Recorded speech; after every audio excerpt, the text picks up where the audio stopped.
What is happening, everybody? Hey, welcome to the show. Welcome to the Thursday afternoon pickle party. And this time we have special guest, the Mexican Iron Man himself. What's happening, brother? What is up, bro? What Awesome is to up? be here. Awesome to be here with the great Brian on this great channel on this great day. We got thunderstorms and lightning just rolled in. If you lose me, that just meant we had a storm. But yeah, you guys continue to pump out the great video. I'm a proud member. I know that this is a member stream. Well, but, no. Half of this is a member stream. The first half is just straight up live. Okay, well, great. Anyone watching this or on the replay, become a member for 17, 18 days. I've been an exec producer level. I'm loving the perks. You guys actually are delivering on what you say. And I'm a member at a lot of channels, and I'm Patreon to a lot of places. And the value that you guys offer is outstanding. Outstanding. That's very kind of you to say, because I feel like the last few weeks, we haven't put a lot of stuff in the members section. And I was going to address that, actually, and say, hey, listen, we've been swamped because of the docs and all that. But there are the 4K versions of the videos are going up. And the next three soundtracks are going to go up for so you can download it. And that's one thing we do for members is, aside from like the second half of the live show, going in here and all the juicy stuff that entails, because we usually talk about stuff that we can't talk about publicly, especially when we're referring to like inside stuff and just information that we really shouldn't talk about yet. We do talk about that in the second half of the show, but also we try to put the 4K videos out for all you hi-fi nuts out there, and the actual like sound files and music for all the videos we do go in there too. So if you want to just vibe out with some sweet cinematic soundtracks, they're there, and we post out the SoundCloud links and all that, so you can actually download like the really high quality audio versions. And other than that, we're also trying to do like more like breaking clips and all that, but I feel like our strength is less in the breaking news and more in just the high quality stuff. So that's what we try to do. Anyways, you do a fantastic job of that. Thank you, sir. Thank you very much, by the way. We are going to be talking about a few things. We're going to be talking about LeVar Burton's comments on Picard Season 3 being the next generation of the next generation, which is very telling. And finally, now that we've released our Picard's son video, I will be able to actually talk about that more, because before, when he said that, we really wanted to say something about it, but we couldn't because the information had not come out. But there's actually a lot of information in that one statement, and we're going to talk about that. Also, Constantine, remember that little DC series and movie? The first one was with Keanu Reeves. Then there was one on the CW show. Yep. Well, they are actually going to be rebooting that entire series, that movie. There's going to be a movie coming out. It's coming on HBO Max. And they reported that it's not canceled. It's on solid ground. But they are completely changing the primary character, which we're going to talk about that because I don't agree with it. Uh-oh. Also, we're getting a Highlander Reboot movie with Henry Cavill, which is sweet. Woohoo! Give me any kind of Cavill. I'll take all the Cavill, please. And Strange New Worlds, the numbers just came out, and apparently Strange New Worlds was the most watched Paramount original, which is pretty awesome, actually. Not surprised. Yeah, Crisis on Infinite Earths was. I guess Hamada is trying to keep his job right now, Walter Hamada, and he's putting a lot of information out there about his plans for the DC, and it's honestly sort of pathetic, which we're going to talk about. Very. And I got a lot of opinions on that one. Oh, I'm sure you do. And Star Trek 4 still hasn't happened, and there's some information to talk about that. That's insane. Like the fact that they, we're going to get into it, but they basically announced it with like no plans, which is weird. I have extensive experience in that because we've covered it extensively over at Midnight's Edge. Yeah, so I'm glad. So I'm glad that we're going to talk about it here because I have a lot of information on that too, and it's very weird. Also, it's a new segment we're going to actually start the show off with. We're going to read some comments and respond to some comments from the last video we put out on the Prime channel. Because I was going to go individually answer some of these comments, and it's just too hard. So I'm going to respond to them here. And you guys in the chat, you can help me respond. Okay, you can help me by by letting me know what you think about some of these comments. Some of them are just nuts. Anyways, let me load that up real quick. Okay, it's loaded up. All right. Other than that, that's what we're talking about today. A lot of fun stuff. No reviews. A lot of a la carte stuff. But besides that, how are you doing, Mike? Pretty well. Just had. I'm very happy to be here. I've been kind of off of YouTube, except for maybe your show, Midnight Sedge, some of the shows I normally do. I've been off of it and spending time with family for the summer. Had my 9-year-old in town.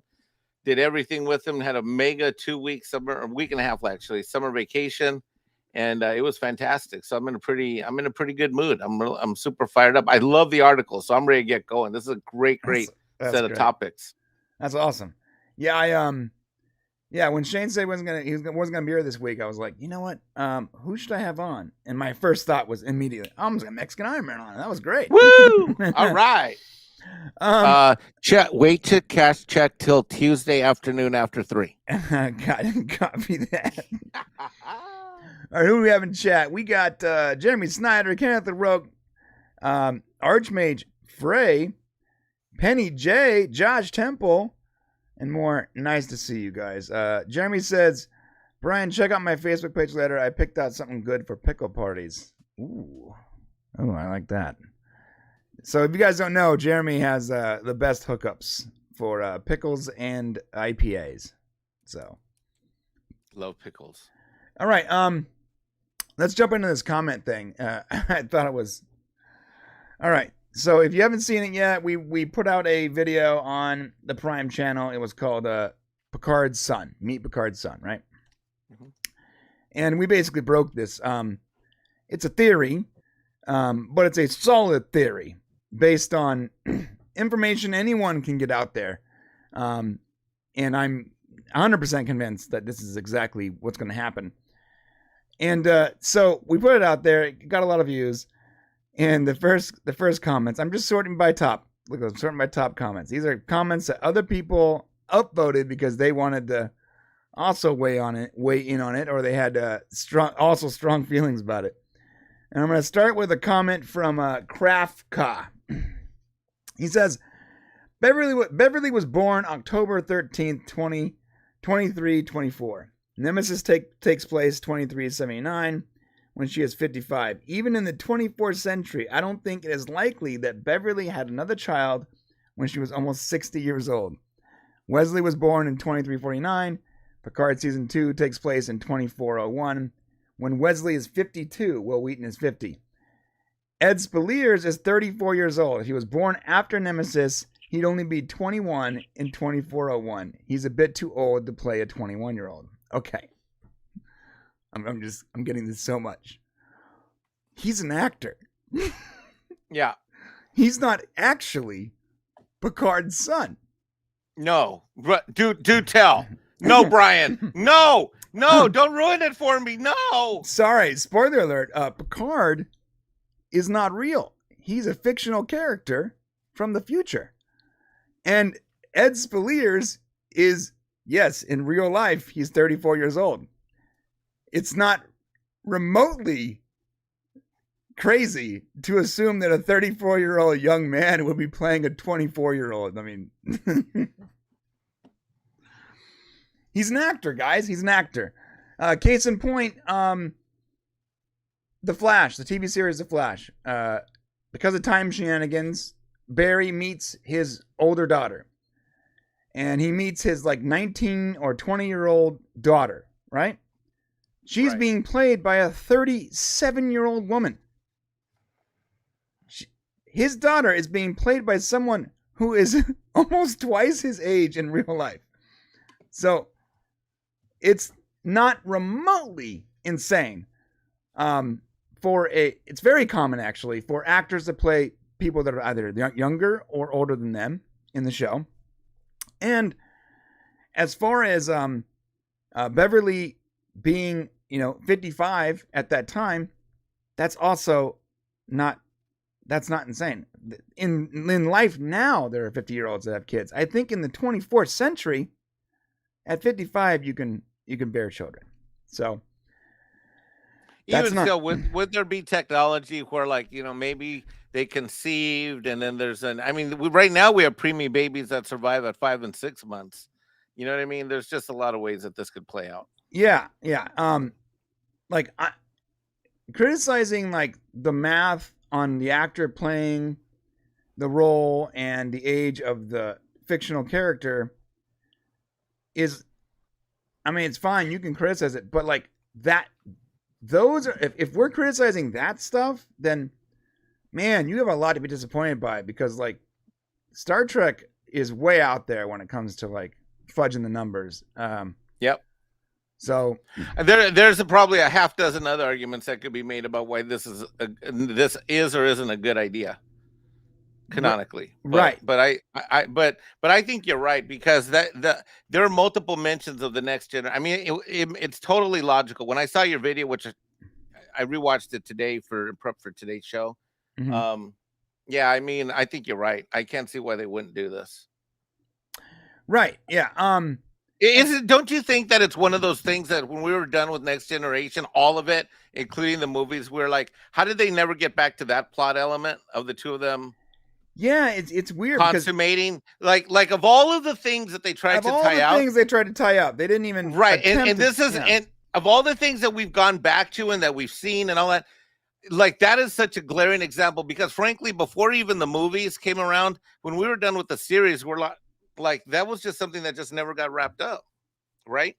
No, it didn't. And they were teasing it from episode 2. Right. Literally season 1, episode 2, The Naked Now. Right.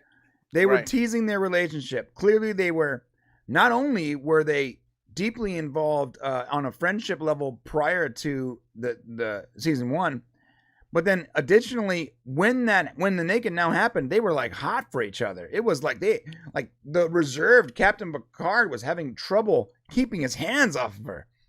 It was.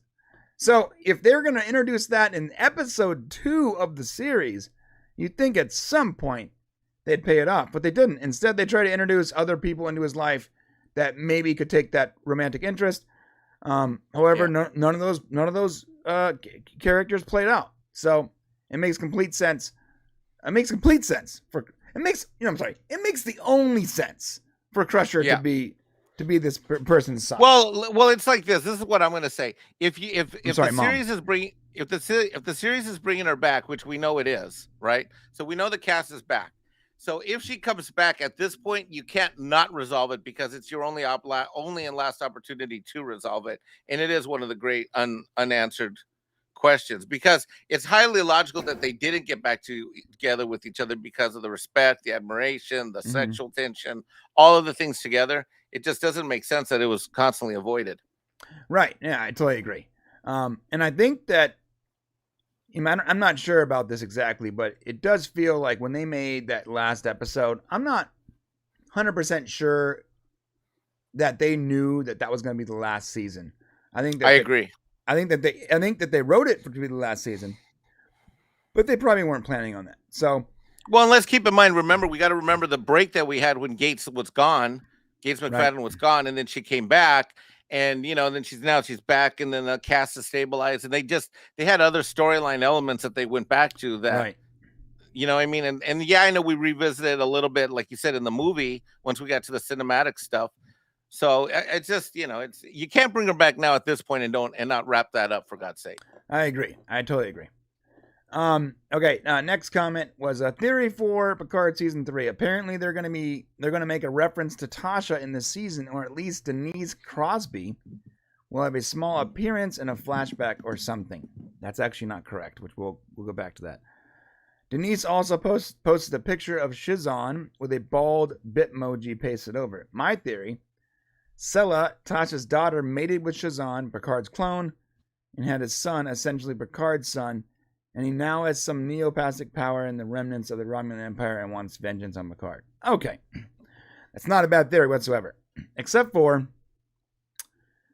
there will be, from what I read, and I've studied these tweets, there will be a reference to Tasha in the season, an homage, but Denise Crosby will not be in the season. In fact, she's been nowhere near the production. So if they do have a flashback to that character, it will probably be older footage. It will not be Denise Crosby. And I know Denise Crosby did post that picture, but I think she's just really trying to stay relevant. No offense to Denise Crosby fans, but she hasn't done anything in Star Trek for a while. Although that theory is a solid theory. I think that they're gonna try to stay away from the Nemesis plot line because that was not a successful movie. Well received? Can we say well received? It was not well received. Yeah. What's funny is you would think though that a Star Trek movie with the one and only Tom Hardy would be epic, right? I'm one of the few people that likes that movie. Look, there was parts of it to like, but yeah, the whole Captain Picard as an action hero thing didn't work for me. They were trying. It's never really worked. Whether it was dune buggies or straight space action, that's not really his wheelhouse. Yeah, they were trying to pump up the action, and they're trying to make it slick and modernize the Trek feel, but it just didn't work very much. There's definitely parts of that movie that are great. In fact, Tom Hardy is actually a pretty damn good. Hardy is fantastic. Captain Picard clone. I think he was robbed a little bit because instead of making just, solid Trek movie, I think they tried to go outside the wheelhouse, and it wasn't received as it should have been. I will cry if this all works out from Gallicus. Thank you, Gallicus. I hope that I make you cry. And there's a bunch of good comments like, hey, yes, we would like to see this happen, blah, blah, blah. We'd like to see a Dr. Polanski cameo. That's never going to happen, though. Sorry, guys. There's never going to be a Dr. Polanski cameo. No. She did not leave that whole the franchise in a good place. I have to admit that I'm not going to watch it, though, until I'm going to follow you guys after you watch it. Okay. Because I trust you guys. I trust both of you. Yeah, and, okay. I'm not going to be on my edge of my seat when this series premieres like I have been for everything else. I've seen everything that's come out in the modern era. So I just can't. I'm not going to be on the front lines like I have been. I'm just gonna let me see what Brian and Shane do. Let me see what they do. Okay, so that first episode, as soon as it's over, I'm just gonna DM you and be like, DM me. It was fantastic, or don't bother. I'm from what I've gathered, from what I've been told by multiple inside sources, is that it's pretty much ignoring seasons 1 and 2. There's a couple nods to it just to sort of reference the characters that are left over, but for the most part, it's a completely sort of standalone season. You don't have to watch season 1 and 2 to this. You don't have to watch those to even know what's going on. It's a completely standalone season. All right, here's from David Taylor. I have mixed emotions about this Picard and Crusher have a grown child theory. While this theory seems credible based on the theories, I'm not comfortable with this being a surprise secret sprung on Picard. That doesn't sync up with Dr. Crusher's character. I'd be okay with him having known about A, done already with David Kirk before, or B, considering Picard's well-known desire for a family, doesn't seem like something he'd be okay with, i.e. not having been part of his child life. Of course, it's sci-fi, so they can pull the whole multiverse. So that's where I want to stop. There's no multiverse. There's no alternate timeline. None of that's happening. In fact, there's no time travel. We're not doing that. And for a Terry Matalas TV series, you'd think there'd be all kinds of time travel. That's not the case here. And I think that there's maybe we could have a Klingon as a talk show host doing an intergalactic reveal. Picard, you are the father. Jerry Springer in Klingon makeup. Exactly. The same person went on to say, I bet some money on Denise Crosby showing up as her being the big bad female baddie. She's not. She's definitely not. And we have a video coming out in a couple weeks that will talk all about that. We'll explain what we know. It's definitely not Denise Crosby, though. And that's it. I understand where this guy's coming from. Totally, David Taylor. But I think that when you see the reason as to why he doesn't know about his kid, like the reasoning, it's not even the right words. When you see how it plays out, it'll make sense. That's all I can say. Okay. It's not like this isn't the first time this has been done. No, it's not. No. It's just Wrath of Khan, Shatner, hello. Yeah. This is a very common trope in like all of storytelling. So, here's one from Jason Nickerson. The actor playing the son is 34. I wouldn't think that they would have him playing a 20-year-old. If it's I'm just going to stop there. He's an actor. That's it. He's an actor. And you're right. Yeah. I mean, it could be instead of Beverly Crusher's kid, it could be Vosh's kid or Nella Darren.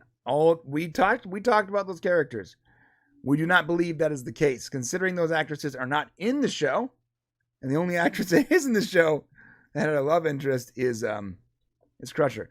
Who knows, though? Maybe Crusher is taking care of a child from one of those characters. That's possible, too. It's possible she's not the mother and she's just been taking care of it. Who knows?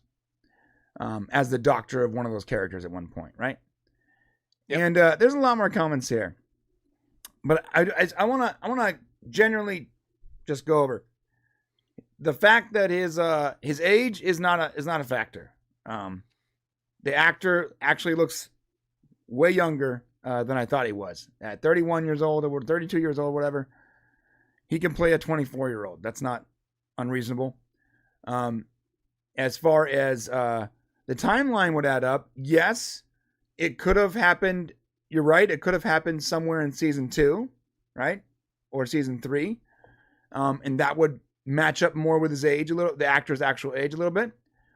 Or it would have happened at the end of Nemesis or Insurrection. One of those things. And if it was Insurrection, it could have actually have been the lady on the planet that he was trying to take care of on Insurrection. I forgot her name. But our theory is it happened at the end of Nemesis. And I got one for you. What about when she was off for that year in that season and replaced by when Gates McFadden was gone? They could write it. They could what they could do is they could tack on that storyline, flashback there, because remember she was called back away off the ship, right? And she was gone for all those episodes. They could add in a storyline that rides on that. On that break that she went back, had the kid, someone else has been taking care of. Who knows where he ended up? You don't know. Yeah. Well, yeah. What if they hooked up in the Naked Now, and then the following season she took off? Yeah, I mean that'd be interesting. I mean, we're kind of nerding out, but that's why we come. Yeah, we're super nerding out here. Sure, that's entirely possible. So yes, it could have happened earlier in the season, and I think that would be a little bit of a waste, him not knowing about it. That Or it could have happened probably in Insurrection or Nemesis. It's one of those two things. So either he's playing his actual age or he is, playing a younger person. Either way, it works. And there's a bunch of other comments here. As far as who else the character can be playing, a lot of people were alluding to him being the bad guy, the villain of the series, and that's definitely not the case. Multiple people, including the creator, says that the villain is a female, and the actress is an older actress. That's what we know about that for now. And that's about it. If you guys haven't seen it, go check it out. Oh, and one more thing. I realized that Shane mispronounced Downton Abbey. I'm sorry. I don't think he's ever seen Downton Abbey. So To be quite fair, I have also never seen Downton Abbey. So Mexican Iron Man Mike has never seen Downtown Abbey. Okay, so yeah, you just said it too. It's Downton. Whatever. Right, but we have like 125 comments about the mispronunciation of Downton Abbey. Downtown Abbey. I'm sorry that we mispronounced it, but to be fair, we are Star Trek nerds, and we've never seen a single episode of Downton Abbey, so we had no idea how to pronounce it. It's not Downton Abbey set in the Victorian era. It's I don't know what it said. I don't know. I'm just making crap up. Yeah, Jeremy said the same thing. Why couldn't Picard Crusher's offspring be born during the TNG season 2? Yeah, that's entirely possible. Although I think it would be outside of her character to just completely, like, I can understand her getting pregnant at the end of, like, say, Nemesis, and then like taking off because of what she experienced with Picard's other offspring. People kept trying to kill his offspring, right? Like even the guy that they thought was Picard's son, the Ferengi tried to kill him. Nemesis. I can totally see Crusher leaving the ship and being like, I'm not even gonna tell anyone about this because I don't want anyone to know that it's the legendary Picard's son, because there's so many bad guys that are going to try to kill this kid, right? Right. But it would be hard for me to buy her getting pregnant in season 2 and just keeping that a secret for 7 seasons. There's a lot of women that have kids that keep a lot of secrets for a long time. Okay, so if she did that, then her reasoning would be the same. Like, she doesn't want... It would still be the same, because here's what she would do. She would say, like, she wanted to protect his career. She wanted to value her career. She didn't, his command was really important. Keep in mind, Picard's, he's running the flagship. It's the flagship of the entire fleet. Mm-hmm. Just throw nerd ideas But out. Wouldn't it feel more like all those reasons are reasonable if it was later in the season? Oh, I agree. I agree. When he had like defeated all these, when he was like a threat to people, Yeah, I agree. He wasn't really a threat in season 2. No, and Lord knows we got some really weird episodes those first couple of years. Right. Oh, one more quick thing. Marcus, longtime supporter of the channel, also had a long comment I'd like to address. I've already addressed most of the things you've talked about, but I will address one more thing. You did bring up the Inner Light episode in season 5, and I do not believe that that episode can play into this whatsoever, because most of that was in his head, and the character that he was playing was not the same character. I don't see it. I don't see it working out that way. So I don't think the Inner Light episode will have anything to do with this series, and I hope it doesn't, because that's one of the greatest episodes of Star Trek ever. So let's not taint it in any way. All right, and that's it. That's all the comments. That's it. I got through all the big questions that people had. Including the 150 that we mispronounced Downtown Abbey, or you guys did. It might be more than 150. Downton Abbey. Like I did like an Excel search for Downton, and they were like Downton. Yeah, but I could have that. They could have been saying downtown. I don't know. Again, I've never seen the show. I have no idea what it's about. No idea. Okay, man. Let's talk about LeVar Burton. 1 second, let me line this up. If you have not subscribed, please subscribe now. We are realizing that a whopping 90% of the people that watch our videos here on the Unleashed channel are not subscribed. And that is disappointing. So if you're seeing this, please subscribe and hit the alert and all those other things so you can get more goodness from us. You know what's funny is our Shatner video has like 3 times the average views. And I think it's because the thumbnail had Shatner going like this. All right. We are talking about LeVar Burton. And LeVar Burton saying a lot of interesting things about Picard Season 3. In fact, the most interesting thing he said was that this will be the next generation of the next generation, or the next generation. And that plays into our theory a lot. So we're going to get into this. His exact comments was, "It was an absolute blast being together again. You guys have never heard how close we were, right? When I got married, Brent was my best man. Patrick, Jonathan, Michael, we're all my groomsmen. We've seen each other through the birth of our children, through marriages, deaths of parents, divorces. And so the opportunity to be together again and to be together again in spacesuits and to play these characters that we love these people as much as you do. Trust me. And you will see, I am so proud of us because I think that we all look pretty damn good. Not only are we aging gracefully, but we're aging appropriately, and that's always the case." He went on to say, "And then there was the acting, which if you can imagine how good the chemistry is, it's better now because our shared experiences are deeper and richer, and we've lasted longer, stood the test of time. And to be able to come in at the end of what has been a very long journey for Patrick and sort of seeing his energy level rise because he was a dead dog tired when we got there." Oh my God, he looked tired in season 2. "I really do believe that we helped carry him to the end in fine fashion because he was surrounded by love." Skip to the good part here. "One of the blessings of this journey was that in the story, it's all about the next generation of the next generation. And Geordi has 2 daughters, one of whom is being played by Micah Burton, my daughter. She's grown up with... These are her aunts and uncles, and they've known her since before she got here. And to be able to work with all of us in a professional environment for my kid, and I got to work with every day. I dragged us to work, and we carpooled every day because she lives under my roof, and it was glorious. You know, actresses have early makeup and their hair calls than actors, but I would get up early and drive my kid to work because when is this ever going to happen again?" Now, I'm going to stop with the quoting.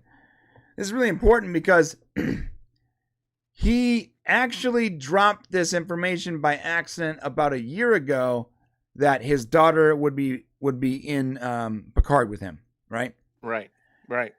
Now, adding this up, that's great. I'm glad that everything he just said is awesome. You know, he's having a great time. Patrick Stewart had a lot more energy. Good, because he was literally on death's door for seasons 1 and 2. I find it fascinating that he took the time of all the things he could talk about. That is something that stood out in his mind that he mentioned, which means that his condition must not have been very good at all.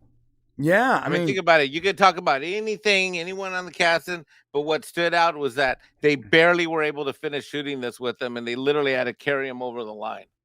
Right. That's interesting. I mean, that's one of the things that I do in my real world is that I look at it's not just what people say, it's what they choose to say.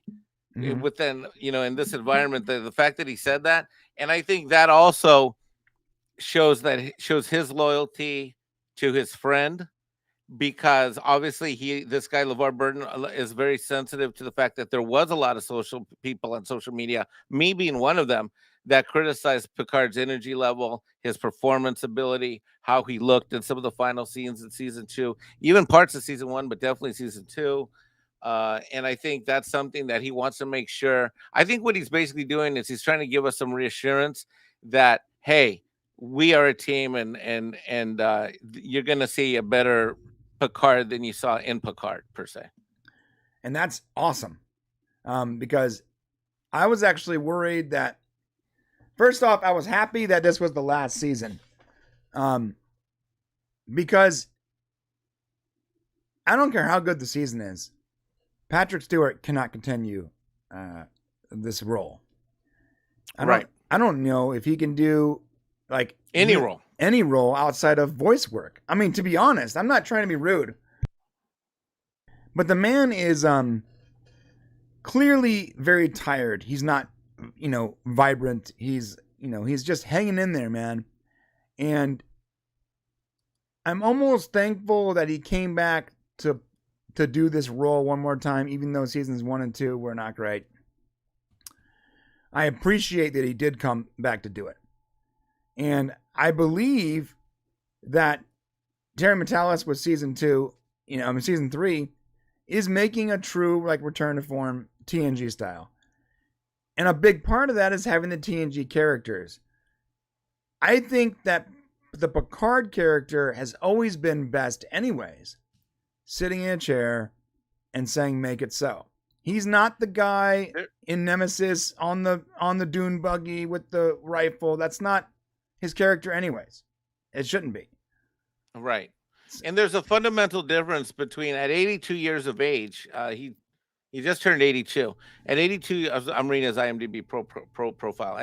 At 82, there's a big difference between Picard being your show and you're the focus of it, and you have a few supporting casts in a story that you have to drive. Right. Versus you have an ensemble cast, which now you've got a couple of other things going on. You have multiple storylines that you can run that don't depend directly or indirectly on him through those storylines. Right.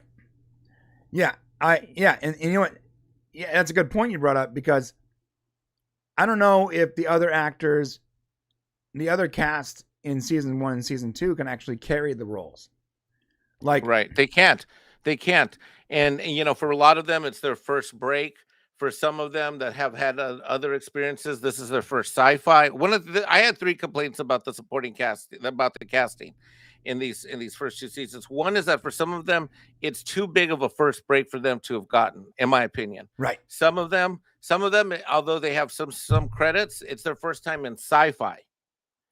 Yeah, that's a good point. And then some of them, even if they've had other roles, this is very different. You know, what they were asked to do with these storylines, you know, some of them already had characters with storylines, so that when they re-popped up and we brought someone back that we'd seen before, 7 of 9 or, you know, whatever, we got a different variation. And I think, as great actors as they were trying to be with the scripts that they were trying to struggle through, when you shift the look and feel of a character that you used to know so well, and now we're over here on this Picard storyline, and you take, like, say, 7 of 9, I think that's why some of those moments were so awkward, because they're also trying to adapt. Even someone that, say, knows their role or has a character role, and you know, right. So I think we had all 3 of those things going on. What do you think? No, I totally agree. I think Jeri Ryan can totally carry her own self, but she was also struggling in season 2 to reinvent the character that she was already familiar with for years. And now she's sort of like changing fundamentally the way the character was. I mean, down to her sexuality. Like, that is such an awkward thing, to play a character for a decade, come back into the role, and instead of that strong, familiar character, she has to sort of like completely re-engineer the character. That's hard. Yeah. Yep. So I think we had all 3 of those things happening before. First time sci-fi, re-pivoting, and then too big of a break for some people for whom it was their first break. There's no way, in my opinion, and I know this is going to be a controversial opinion, is that, as unexcited as I am to watch this right out of the gate, though, I would put money down that there's no way that this season 3 has to be better than 1 and 2. There's just no way it could be, because with these other characters coming in, there's just a lot of rich angles to go, and they don't really have to make up a whole lot. They just have to progress, and the actors are so strong and ingrained in their careers. I can't see how we're going to have, say, for example, weak performances, which we saw over and over again in a lot of episodes in the first 2 seasons. Right. Yeah. The best actor, I think, from the first couple seasons was probably Rios. Yep. And to be honest, they underutilized him, like, totally. Yep. But you're right. In season 3, these are actors that have pretty much only played, not only, but pretty much only played these characters their entire lives. And I don't think it's going to be hard for them to get back into it. That's for sure. And I think that the story, all we need is a decent story, and I think the rest of it will fall into place. I agree completely. And let's keep in mind, there's something else that this group of actors has in common, which is that between the cinematic releases and then all of the different episodes of all those seasons, they know how to work with people. They know how to work with different directors. They know how to work. So that in and of itself is going to alleviate a lot of potential error. Right. I completely agree with you. Completely agree with you. So that's good. On the same note, he also said this is the next generation, the next generation. He's not only referring to his daughter. Okay. Of course, he's not only referring to his daughter. What a grandiose statement that would be. Like, oh, his one daughter is in this show, so it's the next generation of the next generation. No. There needs to be other connections out there. And we already talked about Ed Speleers and Picard's son. But remember something. There is a young man, a young Klingon man that was already introduced in TNG. Worf's son, Alexander. Oh, yes. Like, there is no way there isn't at the very least a reference to that character. You have a character that's in canon that's young enough to actually play a pivotal role in a new Star Trek show. You're gonna show him. So I think that's being kept very low key. You think that's going to be a surprise? You think Alexander's going to show up? Yeah, you're looking at the IMDb right now, aren't you? Yeah, that's exactly what I'm doing. Let me tell you, Shay and I we've been down this road, and yes, we believe that he will show up, and we actually have an idea on who the actor will be too. You don't think it's not going to? There's nothing there. No. Okay. Yeah. So it's a tight-lipped secret. You see, Ed Speleers is popular enough as an actor to have things come out that he can't control, like his acting coaches tweeting that he's in Picard, or the website stuff, or all the little things that come out. He's popular enough for it to spin out, right? But if they pick the actor that I think they picked for this role that I saw in the cast sheet, the guy, he's not that popular. He has very little under his belt that we would know. Oh, so you already figured this out. I figured it out. All right. I have a theory that I don't want to bust out here because No. I might save it, but I'm almost positive that Alexander will make a return to some degree. Which would make sense. So we have LeVar Burton's daughters, Picard's son. There's no way that we're not going to see other children. We know Riker and Troy have a child that we haven't seen yet, and we already know that Alexander is a part of TNG. So, and a big part of it. So why not? So that's why I'm saying it's the next generation. Oh, and technically, Data's daughter is still out there, too. Thank you, Archmage Phrase. Technically, Data's daughter, what's her name again? I always forget her name. Oh, God, I don't know. The android daughter, whatever her name was, she's out there, too.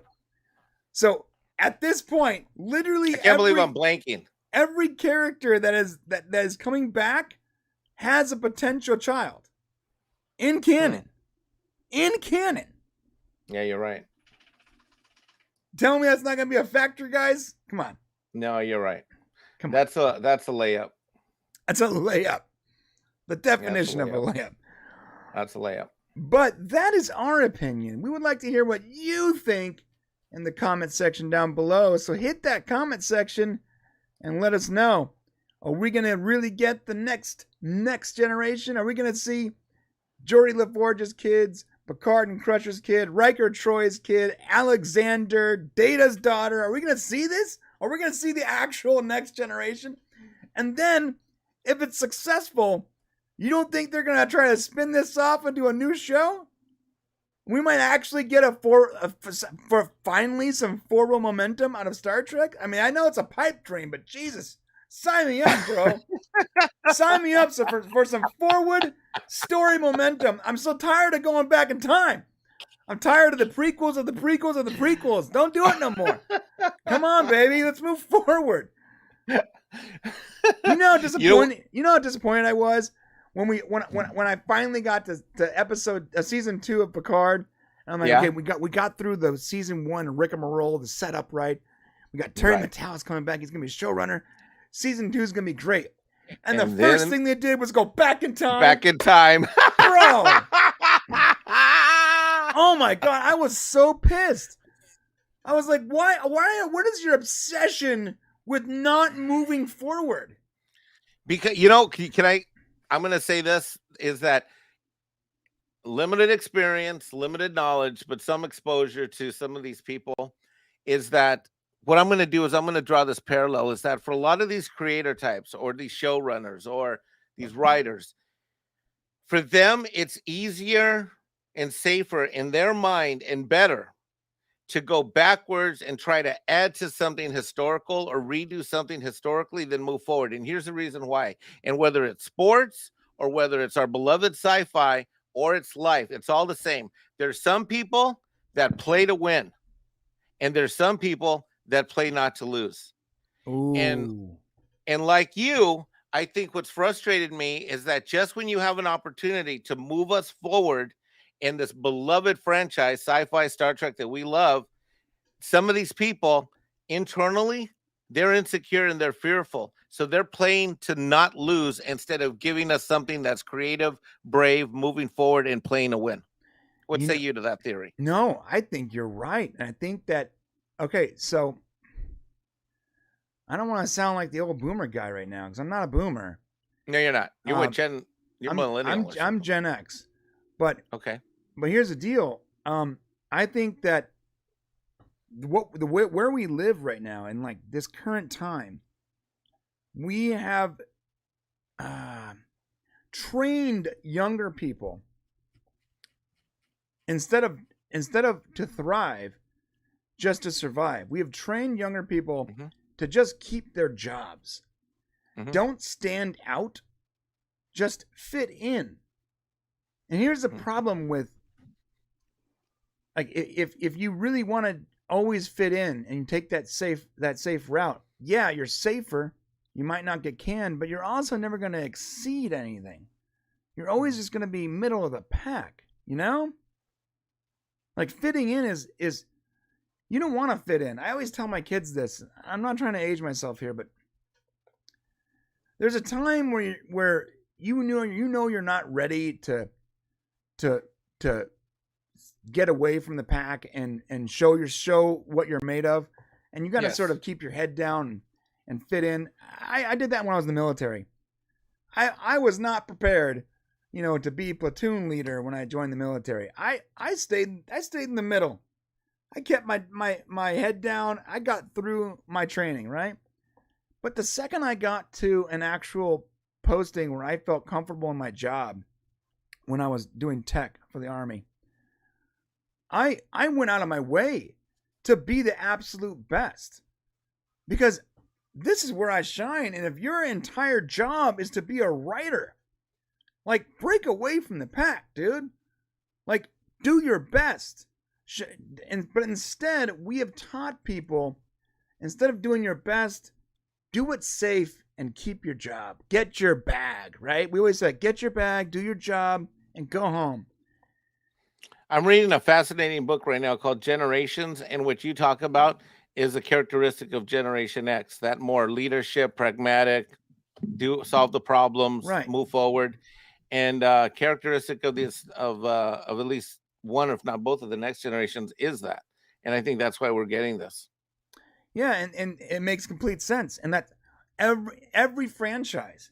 Do you know of a single franchise right now that's actually moving forward? Or are they all just hanging out in the past? So what are they doing? They're going, we don't want to move forward because we don't want to commit to a storyline that may not be good and may not be well received. Right. But we know everyone likes, they like what this guy wrote. Let's go back and add to his work. Let's go fiddle with that. Right. That's safe. That's safe. It's literally, I didn't even plan this as a prop, but it's literally like, well, I could create things and move things forward so Brian and the Popcast people and other sci-fi fans are happy. Or why don't I just come over here and mess with this guy a little bit? Yeah. He looks pretty cool.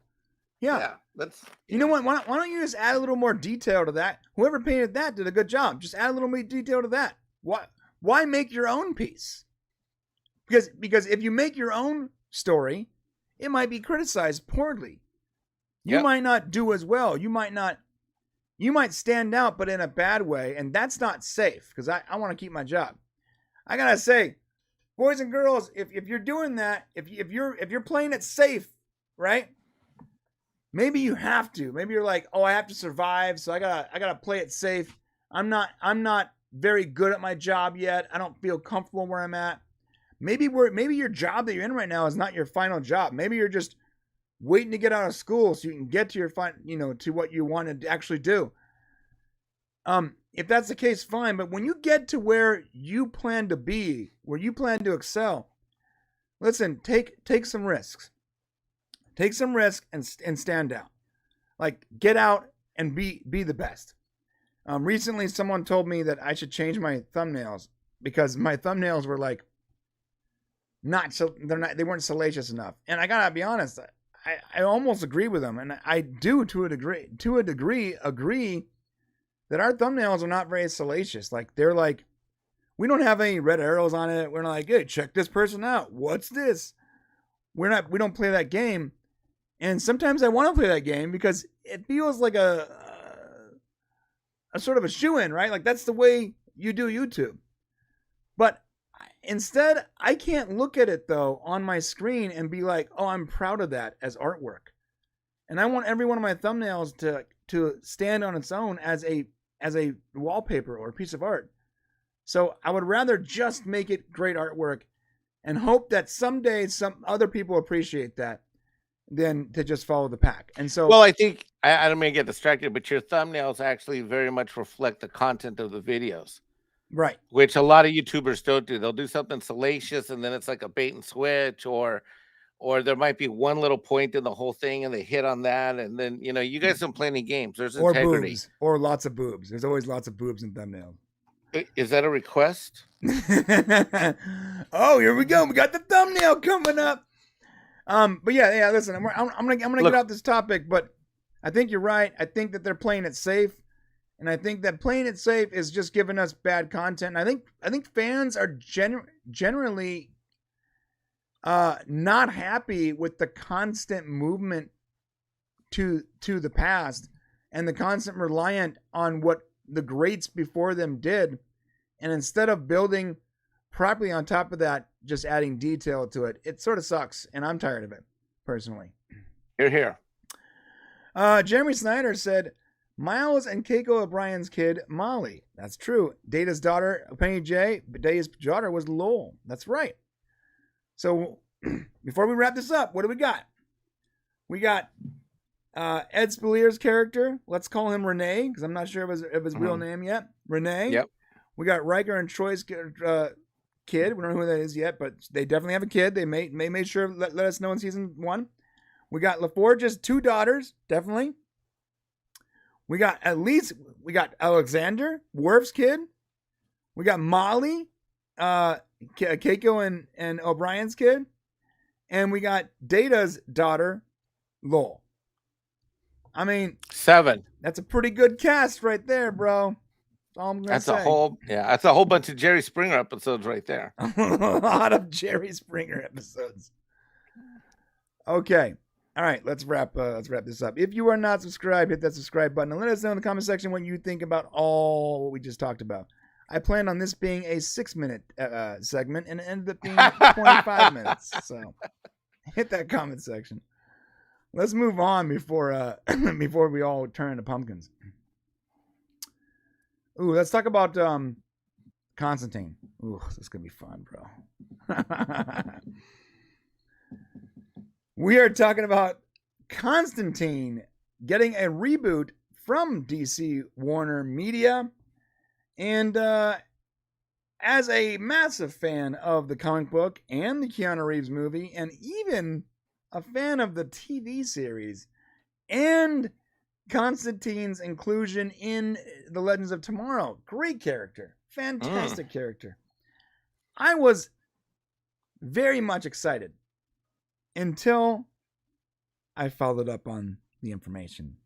Uh-oh. Bum, bum, bum. Bum, bum, bum. Okay. This is what it's a Constantine reboot from J.J. Abrams. First off. Uh-oh. J.J. Abrams making Constantine. So far, so good. I mean, it's J.J. Abrams. You can like him and dislike him, but he's a competent director, right? This is what it said on his website. One HBO Max project that sources point to as being on solid ground and moving along is Constantine, a darker reboot of the DC Comics character from British writer Guy Bolton. The project is set around a diverse lead. Oh, crap. Rather than one played by Matt Ryan. Oh, crap. In the 2014 NBC series, or the Keanu Reeves feature film. Okay. So. Can I just say I'm about to watch your hopes and dreams light up and fire as we do this? This was me. This was my face. Ready? I'm gonna get my hat up. I'm like, this was me reading. Ready?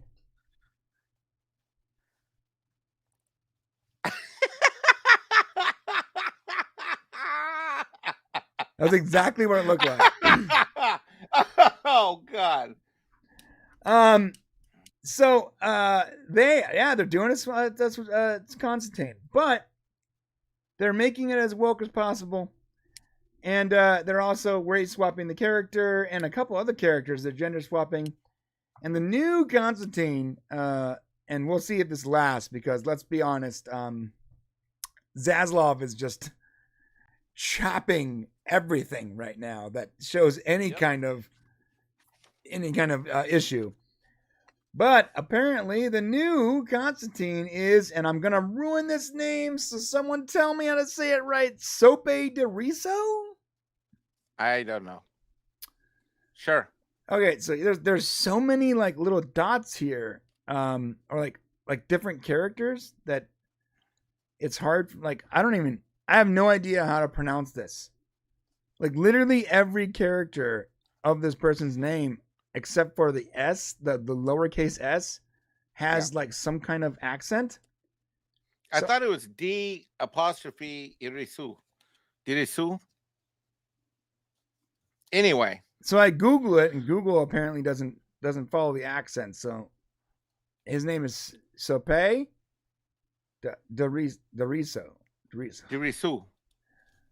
Okay. Well, say it again. Derisu. I don't know. I'm guessing. So this will be the new Constantine. So if you looks a little bit different than the comic book, there, buddy. Looks a different. Mexican Iron Man is not an expert in Constantine, although I do have a working knowledge. Love the movie, saw the show. I don't know. Not like if this were like Jeopardy and it was like who is, I don't think I would say who. If I saw that picture, I wouldn't say who is Constantine. Yeah, Archmage Phrase says apparently Constantine and that on the Netflix show Sandman is also a woman. So here's the deal. Oh. Here we go. Okay. The fact that he's African American, yes, is not the problem. The fact that he is not what he looks like in the previous 30 years of comic books and movies and TV shows is the problem. Okay. Has nothing to do with the fact that he's African American and everything to do with the fact that he doesn't look like the character. If this was an Indian person or a woman or a Hispanic Mexican, if it was anyone other than the Irish Scottish Constantine, we got a problem. Because you're just virtue signaling. Is there a lack of red auburn haired actors out there to play this character? I don't get it. So are you swapping the either the gender or the race for the sake of doing so? Yes. Okay, so someone explain that to me. Why? I don't understand why. Because I don't know if you haven't been on Twitter or social media for the last few years, but white dude's bad. Newsflash. White dude's bad. So okay. But Brian, I know you're out on the West Coast. I hate to break this to you. White dude's bad. White dudes are bad. Okay. Yeah. Gotcha. Yeah. You guys don't deserve any more opportunities. First off, notice I use the word deserve because that's the word they use. I'm extraordinarily mixed, so don't let me into my brother's Doesn't whiteness. Matter. Okay. Hold on. Let me get minority on you. Doesn't matter.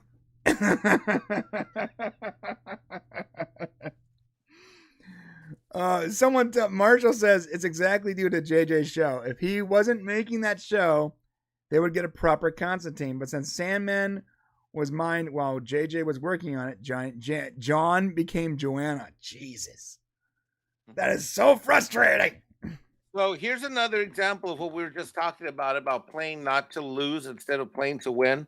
Playing to win would be giving us a Constantine that people like you, and I'm going to say I'm a normie in the Constantine fandom. You are not. You are a fan. Fanatic, I love right? Constantine. One of my favorite all-time characters.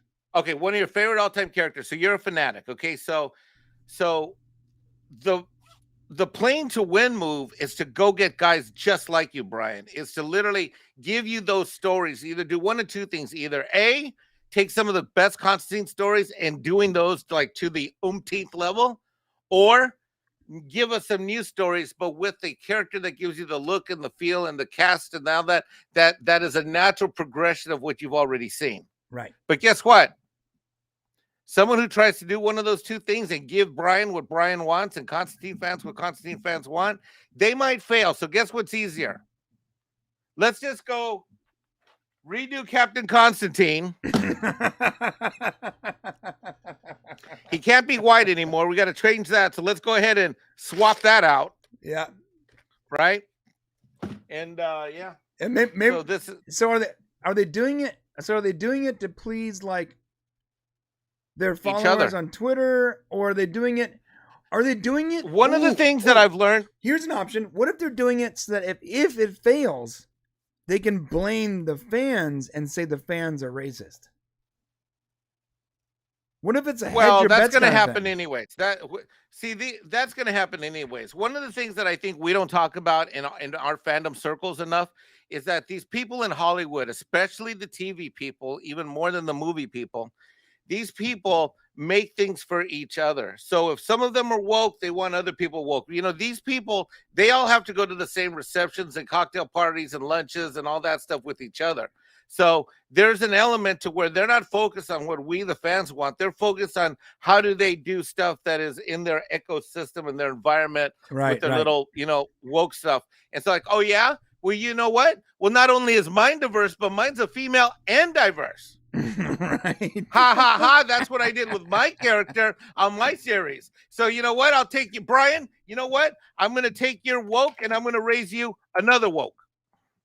Right. They're one-upping each other on the checkbox list. Right. Michelle. Because Constantine could be, if they did him right, like you take a character like if they did him right, he could launch his own.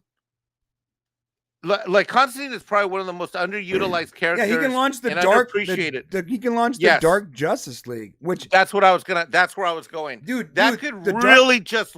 It's a huge thing. That could be a massive TV franchise, you guys. Yep. The Dark Justice League is all the crazy characters that DC has that they have a hard time fitting in to the regular like DC proper.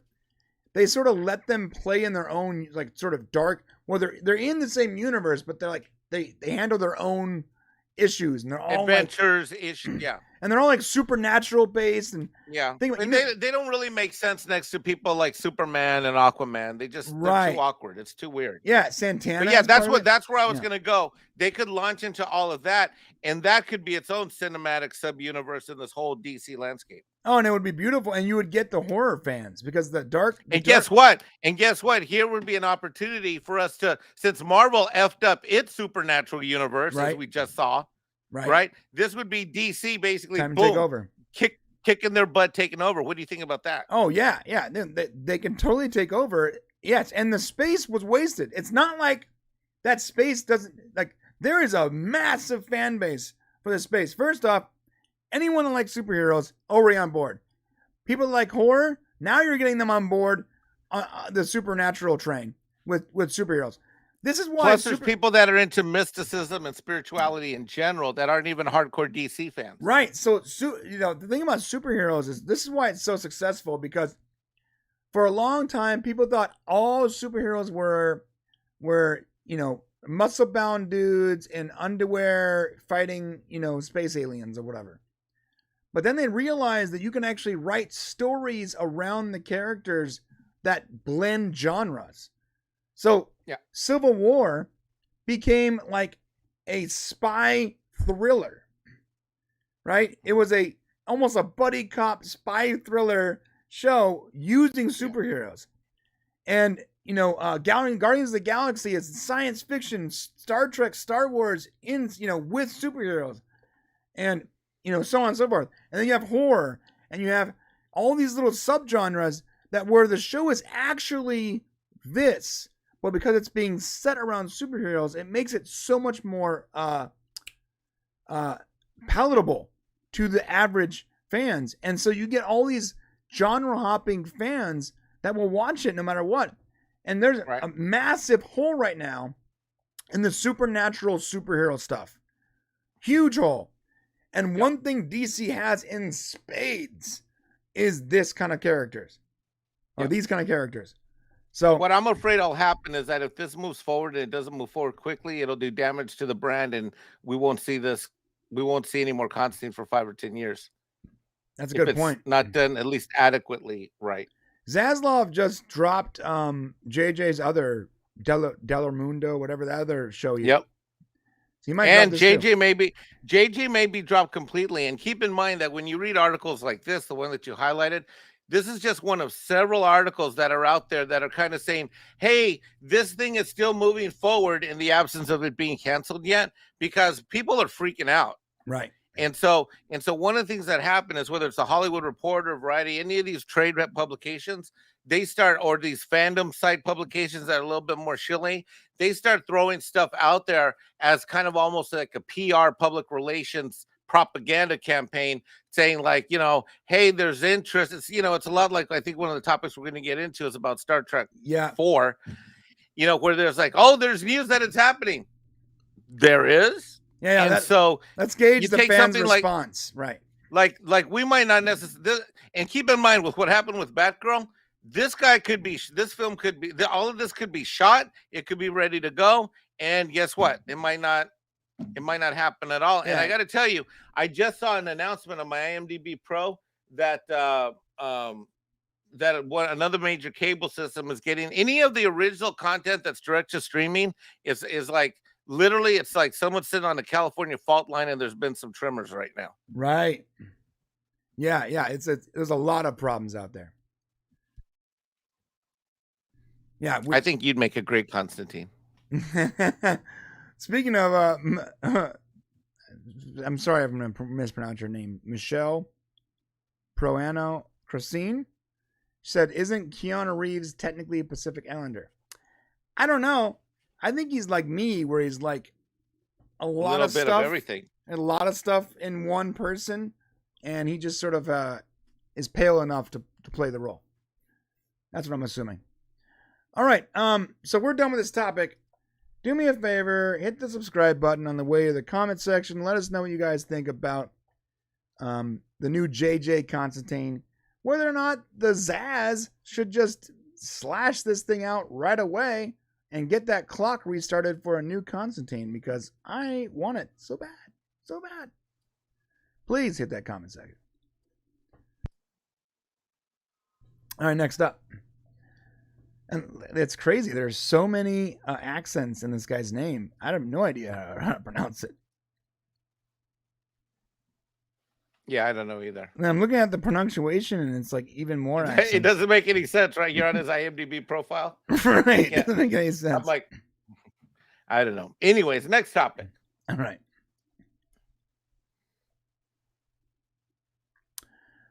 Okay, one more topic here on PCU, and then we're going to switch over to the members section. So get those fingers ready.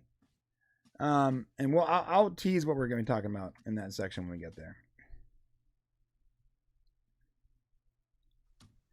We're talking about Henry Cavill and the Highlander Reboot. Let me ask you a question, Mike. Did you watch Highlander when you were younger? Oh my God. I am immortal. Oh. The blood of kings runs through my tortillas. Here,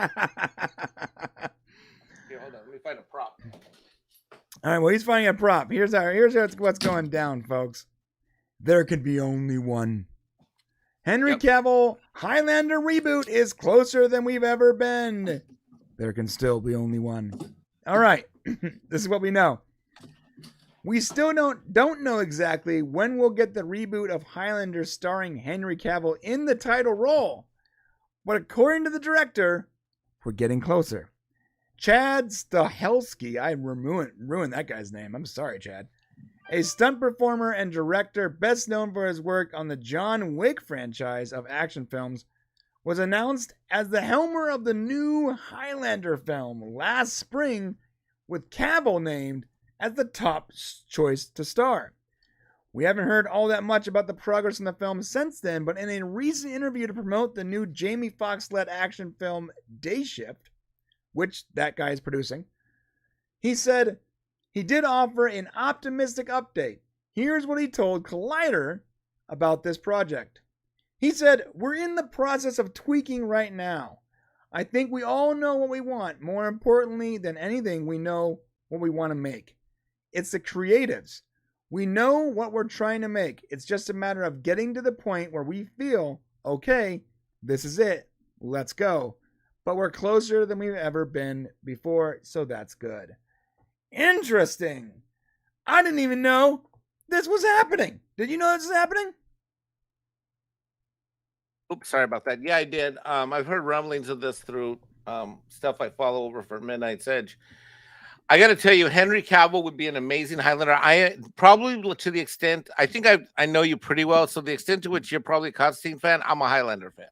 Okay. Like, I've seen every episode. I liked all, even the movies that suck, that people hate, that are Highlander fans, I still kind of like them all anyways. Really? Even the guy with the lazy eye? Yeah, I don't know why. I still think it's entertaining. You know what I learned recently? Was that guy is such a stud. I'm forgetting his name right now. But he's actually like legally blind. And because he couldn't wear the glasses, because he would be out of character. He did a lot of those scenes, like sword fighting, when he can barely see anything. Right. Yeah. Literally, like he was literally like blind. Like, that story's been around for a while. It's really crazy, right? I mean, I think it's a great mythos. It's a great universe. I'm really excited. The thing that makes me laugh though is that if Henry Cavill can get attached to this before they can nail him down for Superman in earnest and start filming, it'll be interesting. I mean, because these things are related, you know. I mean, these things are related somehow.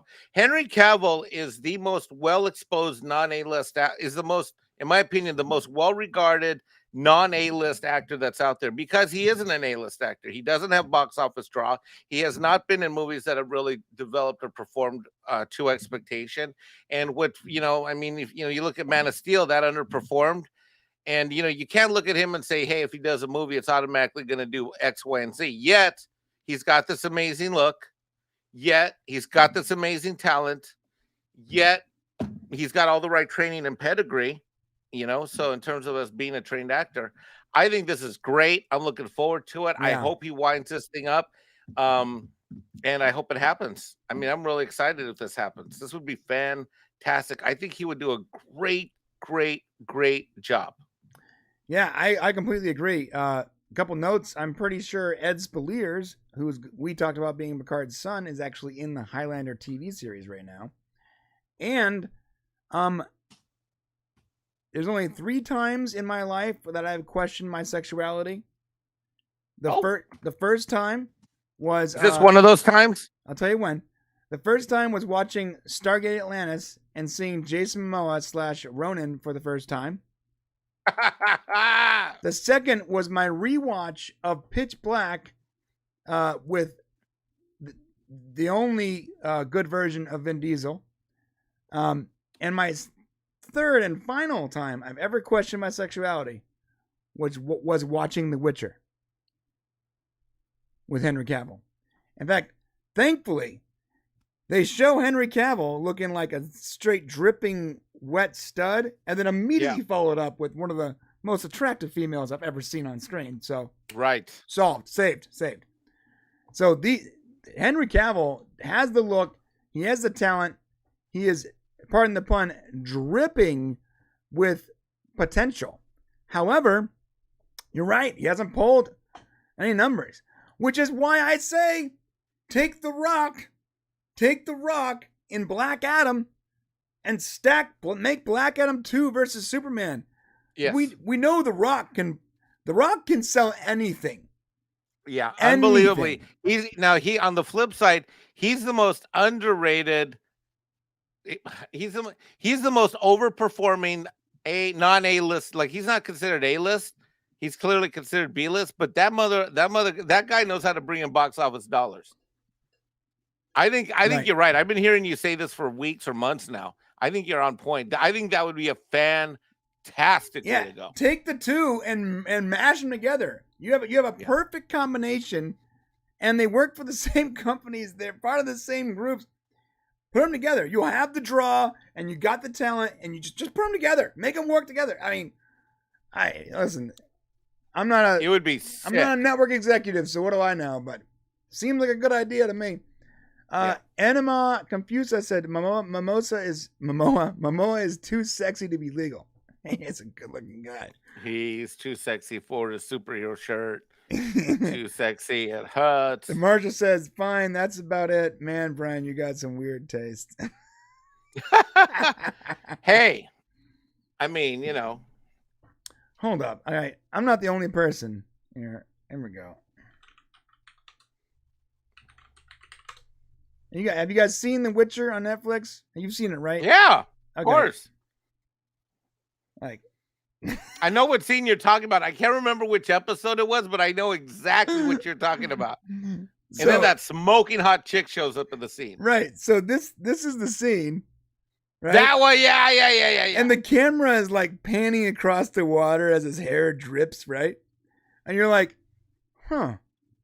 And then literally, and I can't play it like a copyright claim, but literally 30 seconds later, boobs. Right. It's like a roller coaster. You're right. You're like, here's Brian. I'm straight. I'm not sure. I'm definitely not straight. Oh yeah, I'm straight again. That's pretty much it right there. Yeah, it's the bathtub scene. All right, so listen, everybody. With that said, actually, if you would like to comment on your favorite heartthrobs, hit that comment section. Let us know what you think about the Highlander series. We are going to be going to the members section, boys and girls. This is what we're going to be talking about. Strange New Worlds. The numbers are in. And Strange New Worlds is the most watched Paramount original. That is nuts. It's actually a really big deal, and I don't think this is getting very much press for some reason. And we're going to be talking about Crisis on Infinite Earths because Walter Hamada is a talentless hack. Just remember that. I couldn't hear you. I'm sorry. My headphones. Talentless hack. Okay. He shouldn't have a job, and he's desperately trying to keep his job, which is why this news is coming out. And some very disappointing news, because Star Trek 4 is still happening, or... I have super strong opinions about all this stuff, so I can't wait to get into all that. I don't know.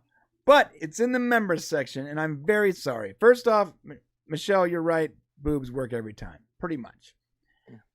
And on that note, if you want to see, I'm not kidding. I'm not gonna show you boobs. I'm sorry, but if you want to continue us on this journey, wait, what am I doing in the members section? You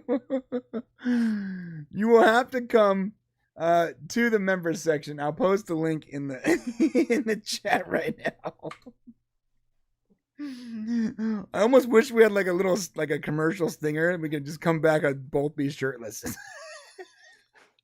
But I'm gonna put the link in the chat. If you guys want to come to the members section, come on over. The link is also in the description. additionally, my friends, you can also find it at popcast.co. Oh, there it is. /join. And if you wait long enough, this video should just sort of transfer you over there. So hopefully you can come join us. If not, these clips will be available at some point over the next couple of weeks. Oh, you figured out the YouTube pushy push thing. Yeah. Did you know about this the whole time? I've known about it for a while. Yeah. None of my channels that I work with, we've used it, but I know how it works. Yeah, I had no idea about it. In the last couple of weeks, I figured out how to use it, and it works well. So that's it, everyone. Coming over to the member section, and we're gonna drop the image here.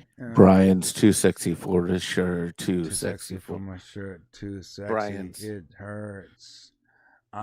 Too sexy for my shirt.